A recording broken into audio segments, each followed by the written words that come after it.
Charlotte Caron is known widely for her gifts and skills as a teacher, writer, and administrator, for her service as congregational minister in BC and conference staff in Saskatchewan, as an ordained minister, and for her leadership as a professor, dean, and co-president at St. Andrew's College in Saskatoon.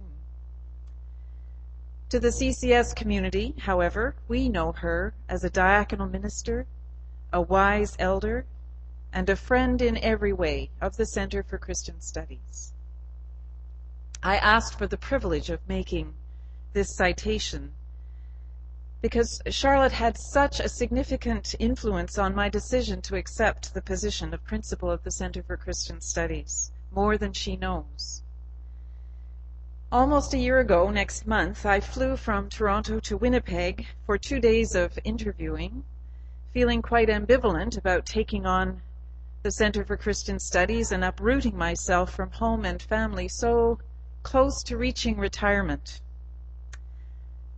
But in the circumstance and rotation of things, Charlotte was the first person I spoke to in this schedule of interviewing. She greeted me in her office with a wide smile, with dancing eyes, and great intelligence and warmth. I remember her calm assurance that CCS was on solid ground after a period of transition, and that the job, though complex and intense, was doable. When I actually became principal and one of my first travel duties was to visit Sorrento in British Columbia, I attended the beautiful Church of St. Mary's and began to discover more about Charlotte, that she had served as the pastor of this combined Anglican and United Church. She also served in East Kootenay, Shuswap Lake, and Windermere Lake in British Columbia, carrying a dual identity, as she does so well, as diaconal and ordained, Anglican and United Church. I've always believed that a major charism, or core quality of diakonia, is the willingness to be useful. And Charlotte obviously shared this sentiment, since she realized that she would be more useful in shared Anglican United ministry if she became ordained, an ordained minister. And so she did, but without diminishing in the least her foundational calling and identity as diaconal. Charlotte is a scholar. She graduated with a BA from the University of Winnipeg as a student of distinction. She studied at the Center for Christian Studies in Toronto, earned a Master of Divinity at Vancouver School of Theology, and won a doctorate in Women's Studies at the Union Institute.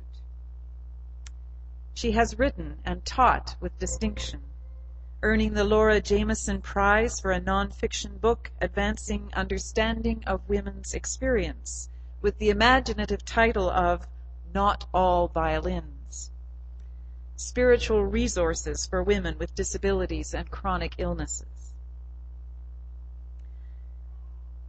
She earned a McGeechee Scholarship, a prize from the Crossroads Press for Outstanding Scholarship, Women's Studies, for her book To Make and Make Again. She wrote Eager for Worship: Theologies, Practices, and Perspectives on Worship in the United Church of Canada. I found myself wondering whether the Anglican counterpart would be Subdued for Worship. She contributed a chapter on diversity and ambiguity in the United Church of Canada, A History, edited by Don Schweitzer. Charlotte is also a poet, with contributions in Measured Words, an anthology, and Measured Words, Second Helpings. Indeed, more than one of her nominators for this award referred to her brilliance.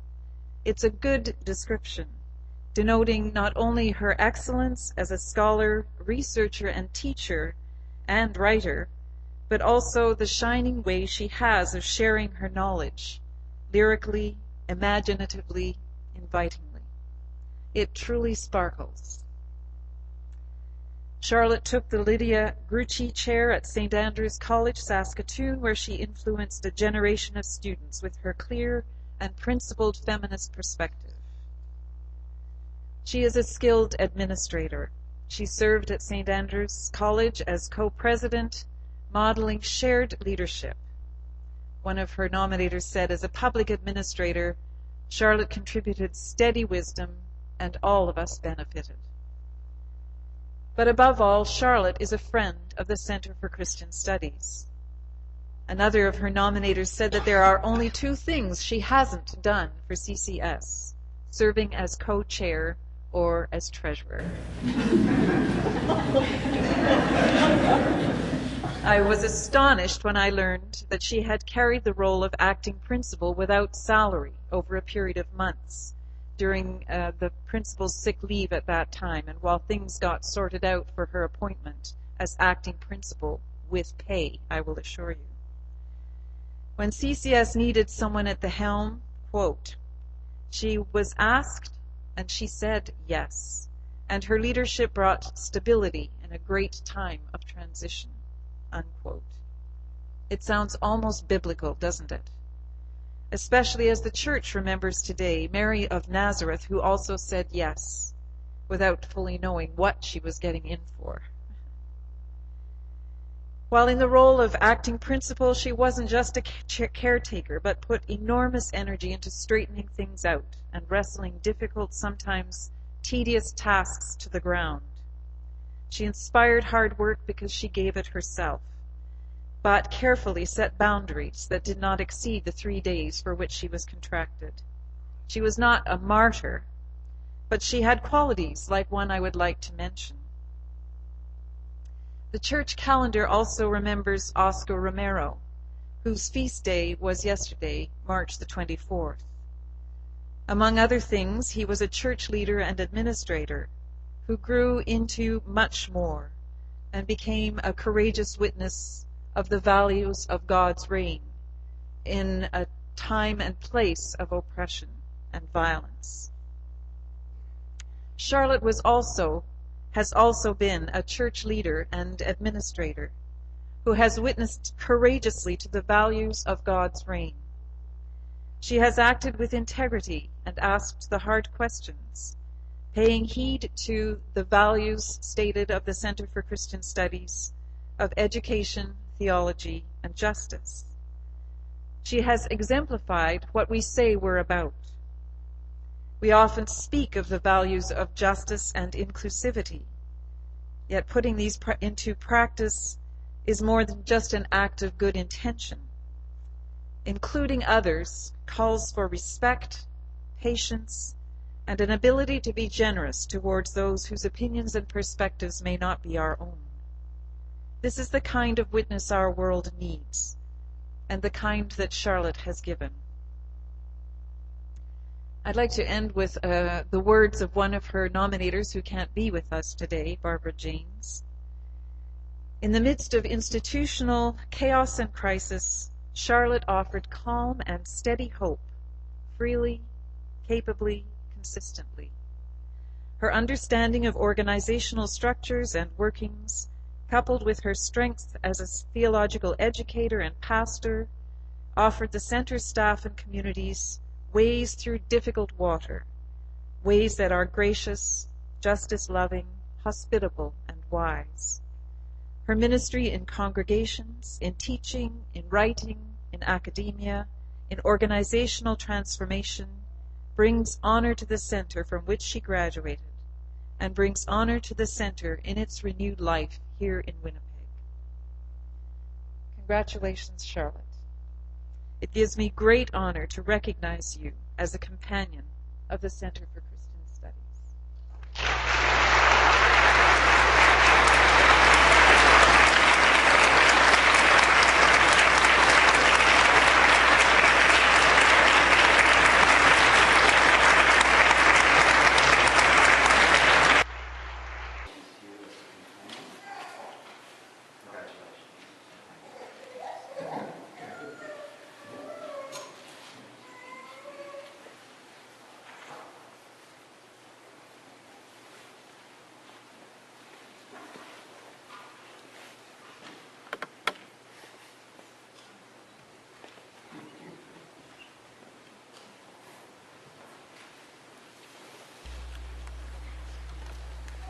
Like Barbara, I am honored to be here today, becoming a companion of the Center.